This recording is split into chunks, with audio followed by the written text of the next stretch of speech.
Hi guys, I need help with my Yamaha Warrior. I'm having issues with it. It's the 2000 350. She's a fun bike, she's fun to ride, but the only way I can get started is I kick start it down a hill, or push start, and otherwise she doesn't want to start at all. Now from when I've done some research online, I found out that it is what I think the starter clutch is, but I'm not sure, and I don't want to go buying one, replace it if mine's not bad.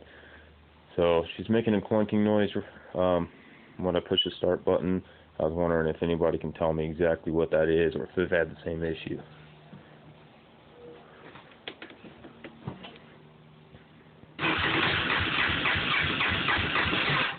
Yep.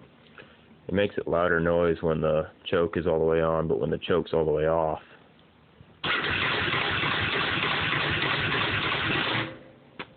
it's a loud thunking noise. I don't know what it is.